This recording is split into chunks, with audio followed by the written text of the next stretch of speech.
Сапарыбызды уланта беребиз.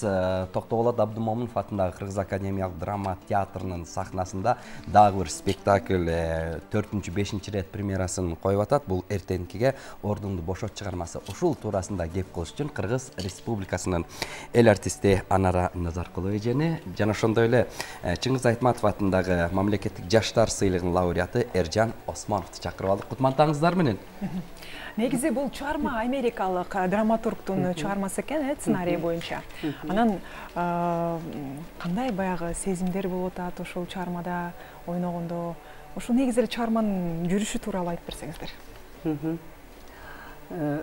Мен биринчиден бүт кыргызстандыктар менен учурашып алайын. Кутман таңыңыздар менен, урматтуу кыргызстандыктар. Эми мен бул чыгармада бул америкалык Делмар деген жазуучунун чыгармасы экен. Бул 50-жылдары жазылган экен.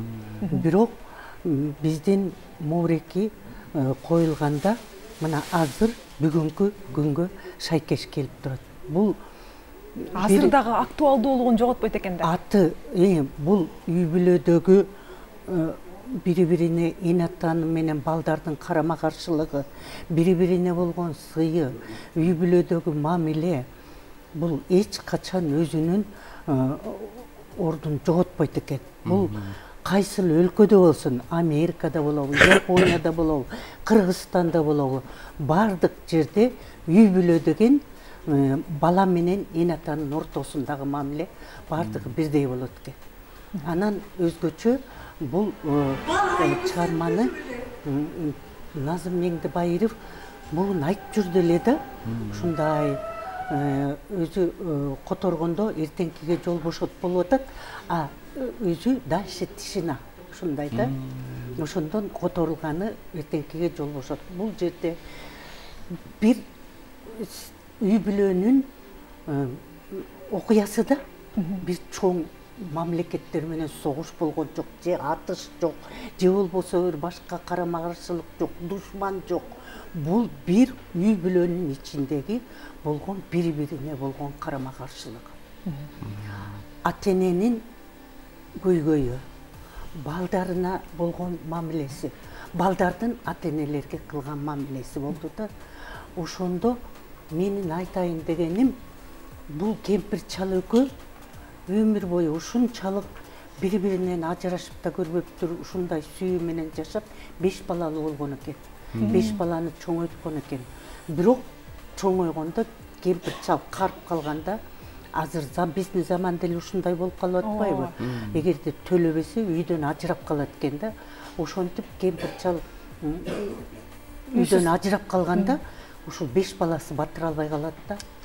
Ошондо бул кемпир чалдын көйгөйү экөөнү эки жака бөлөт, бир кызы бирөөсүн алып кетет, баласы мына бул балам мени алып калат.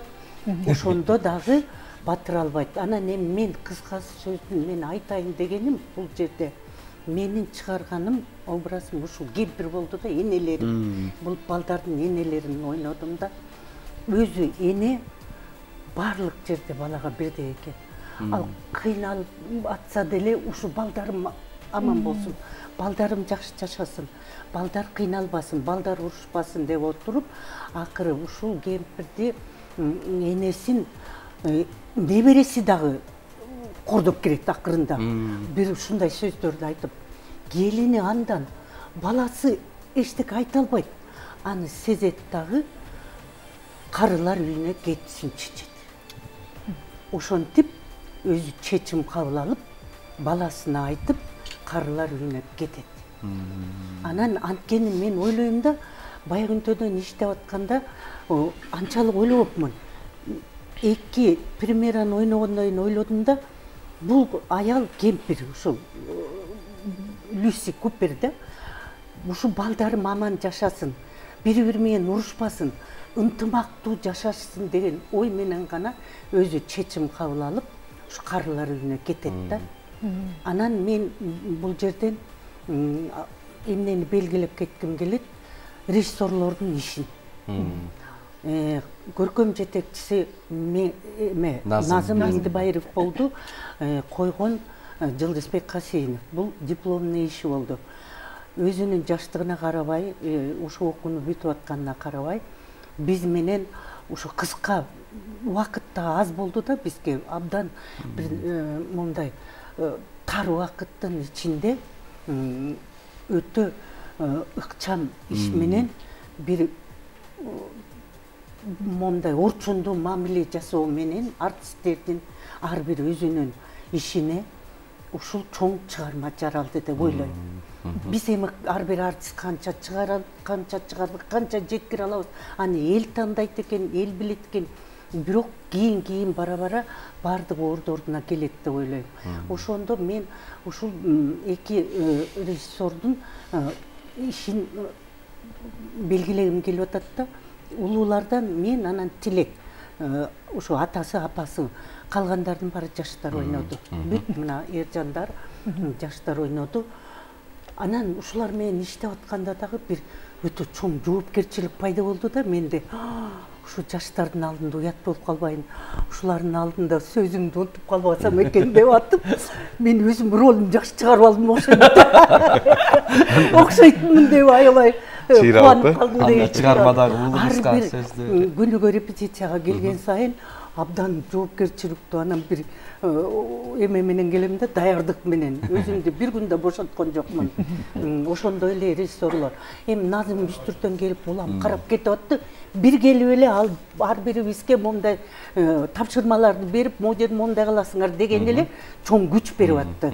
Ошон үчүн мен аларды ойлоймун, мындан ары чоң иштерди жасайбызго деген ойдомун. Анан эми айтып кетейин дегеним, ушул репертуар жөнүндө дагы мына бүгүн эртең премьерасы дагы ушул эме эртеңкиге жол бошоттун дегендин. Анан 27-синен дагы Гарсия Лорканын дагы иштер жүрүп атат биздин театрда. Гарсия Лорканын Дон Бернардар менин үйү деген даярдалып атат чыгармасы. Аларда премьера болот. Анан мен көрүүчүлөрдү чакырып кетер элем. Бүгүн эртең ушул эртеңкиге жол бошот премьера, келиңиздер. Анан мен мактанганым канчалык калчу экенин билесиздер. Анда сөздү уулуңуздун образын жараткан Эржанга узаталы. Негизи эле биз жарнамалардан көрүп аттык, өзгөчө Альбина менен бийлеп атканыңыз дароо эле спектакльге келгиле деген бир чакырык сыяктуу сон чыкканда образыңыз жөнүндө. Ар бир кыймылыбы. Рахмат. Образ ошол эң башкысы биздин театрга, биздин көрүүчүлөргө жакшы спектакль даярдалып чыкты. Азыркы заманга, ошо анализ айткандай, азыркы муунга эң керектүү нерсе. Биз ошол чыгарманы мисалы батыштан көрсөк, азыр өзүбүздө эле көрүп атпайбызбы? Мурун батыш тараптан көрүп жүрсөк, азыр өзүбүздө да. Анан ошону сахнага жеткиликтүү деңгээлде алып чыктыкко деп ойлойм. Мен образым боюнча азыр ошол мага окшогон Кыргызстанда эркектер көп эле. Аялдын тилине кирип, апасын ар кандай жолдорго алып барган, ошондой бир бийлеп аткан көрүп атабыз экранда. Бир чети ак көңүл, ошо бир сөздү эки кыла албаган байкуш эркектин образы. Айтып кетсеңиз анан Эржан, сиз өзүңүз ушул образдан бир кандайдыр бир сабак алдыңызбы? Сөзсүз түрдө бизде ошо негизи эле театрда ар бир коюлган өз каарманыңдан сөзсүз түрдө тарбия алганга мүмкүнчүлүк бар да. Өлүтбай акем жакшы билет. Мындай ойноп атып анан ойноп бүткөндөн кийин мен ушундай кылмак элем деп жиниңиз келип кеткен учурлар да болот болчу. Сөзсүз түрдө ошо жиниң келет, аялым бир чапмак, бүтмө эмесмин. Эгерде мен Эржан болсом деп мен эгер Эржан болсом андайга жол бербейт элем деген ойлор келет албетте. Бирок ар ким өзүнүн чындыгы бар да жашоодо. Бардык нерсени күнөөлөгөн болбойт. Ошол эле мисалы келин менен апасынын мамилесинде келиндин өзүнүн чындыгы бар. Ада өзүнчө тынч жашагысы келет. Апасынын да өзүнүн чындыгы бар дегендей. Ошодон улам конфликттер жаралат. Баягы футболчу гол киргизсе, капчыкта бир гол бар деп кубануу менен жүрөт да, актер дагы ар бир образынан дагы бир сонун образ келди деп. Мен бир негизги нерсени унутуп калдым. Биз премьерадан кийин Көл театры келбедиби? Анан Көл театрына келип спектакль көрөйүн деп отурсам, бир кичинекей кыз мага келди да, жаныма келип, бир класста окуйбай билбейм, келип, сиз эртең кээ жолбошотуп ойнодуңуз дейт, апасын, ойнодум десем, мен аябай ыйладым деди. Сен эмне үчүн ыйладың десем, сизди аяп деди да. Анан мен ойлодум, ошо кичинекей биз ошончо таалим алгандан кийин биздин муун эн атасына болгон мамилеси балким өзгөрүлүп, мындай өтө азап чеккен эн аталар азыраак болуп, азыр өзүңөр деле көрүп атасыңар, баарыбыз билип атабыз, көбөйүп элатат мындай түшүнбөстүктөр болуп, эн аталар мындай көйгөйлүү болуп калганы. Анан ойлодум да, ошо кичинекей кыз түшүнгөндөн кийин мындай Эржанга окшогон муун, азыркы биздин муундар түшүндү го, бул биздин элге кандай эмне тартууларыбызды деп ойлоп калдым да, ошо кыздан кийинчи. Ага жеткенден кийин башкаларга да жетти го деп. Эми Эржан экөөбүз бул энесин эң жакшы көргөн баласы да. Анан башынан аягына чейин бири-бирин мактап, ушинтип эмедет. Бирок эмне азап экөө бири-бирин мындай сактай албай калды да. Бул бала катары энесин жакшы нерсе жасай алган жок. Мен балким эне катары балама да жакшы мамиле кыла албай калганым үчүн акырында балам, сен эле жакшы жаша, мен чарчадым, мен барайын. Эми мени мага уруксат бер деген менен гана кетет, аяп бейпилдим балам деп. Аяйт, баласын аяп, жанагы келин экөөнүн дайым урушун көрөт. Анан бул экөөбүздүн ошо жараткан эмебиз, образдарыбыз аябай элге таасирлүү болду го деген үмүттөмүн да. Эржан, досуңуз, кошунаңыз, кесиптешиңиз Жылызбектен кандай режиссер чыкчыдай? Жылызбектин туңгуч спектакли шоусу кесилди, будай кестик. Бүгүн да кесебиз. Бул жаңы биринчи койгон спектакль жакшы деңгээлде, Кудай буюрса, келечекте жакшы чоң режиссерлордон чыгат деген үмүтүбүз бар. Бизге азыр ошо Кыргыз драма театрга 4кө жакын спектакль коюлуп атат. Бирөө азыр ошо эртеңки ордун бошот бул чыкты. Эртеңки күнү ошол Альбанын үйү, Кудайым буюрса. Анан кийин Чыңгыз Айтматовдун Кызыл жоолугу, Делбирим. Андан кийин ошол эле Максим Горкинин Адельше Тишина дегени, ошол баардыгы Кудай буюрса коюлат. Театрда чоң жаңылыктар көп. Негизи эми бул чыныгы жашоого, азыркы жашоого келсек, анан ошол ата-эне менен баланын баягы мамилеси кандай болуш керек ошондо? Негизи ата-эне бөлүнүп жашаш керекпи, бала бөлүнүп кетиш керекпи? Сиз буга кандай көз карашта элеңиз?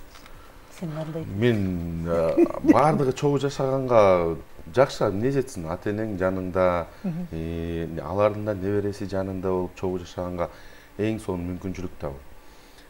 Анан азыркы ар бир кишинин ар кандай да ойлору, балким бирөөлөр чогуу жашагысы келбейт. Мен чогуу эле жашамакмын, просто биздики айылда деп.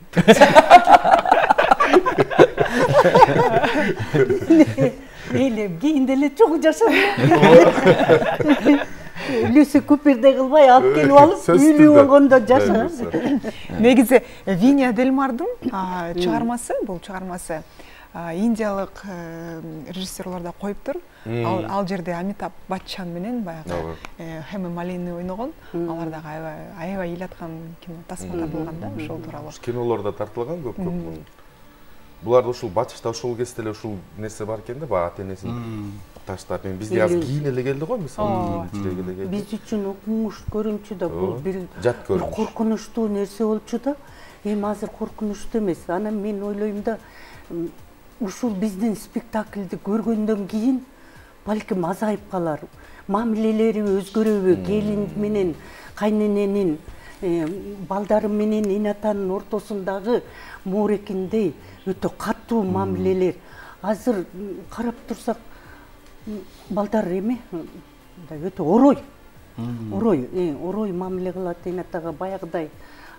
Боорекил спектакльде мына бул баласы беркилери орой мамиле, бул антпейт да.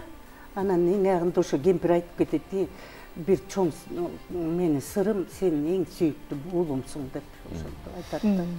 Анан ойлойм ушундайлар азайып, биздин эн аталарыбыз карганда эн аталар ушундай азаптар чекпей, уулдарынын урматын көрүп, кыздарынын сыйын көрүп өтүп кетсе деген ойда. Эми калган нерсенин баарын эми спектаклден барып көрүп ошол жерден өзү ой чыгарсын. Бүгүн, эртең. Чоң рахмат маегиңиздерге. Ушинтип иш кайнап турсун, мыкты образдар жарала берсин барыбызга. Силерге да рахмат. Урматтуу телегөрүүчүлөр, мына ушундай Токтогул Абдымомунов атындагы Кыргыз академиялык драма театрындагы дагы бир мыкты премьера жөнүндө сөз кылып, биздин сүйгөн, сүйүктүү актерлорубуздун ийгилиги менен бөлүштүк. Эми кеп кезегин элетте эмне кеп туруп, Жалал Абад облусундагы Алтын тамгага артыкчылык аттестатына ээ болгон 5 окуучу туурасында кеп кылабыз. Алардын бири биздин каарманыбыз Айжан Маматкалбекова болмокчу. Жакындан таанышабыз.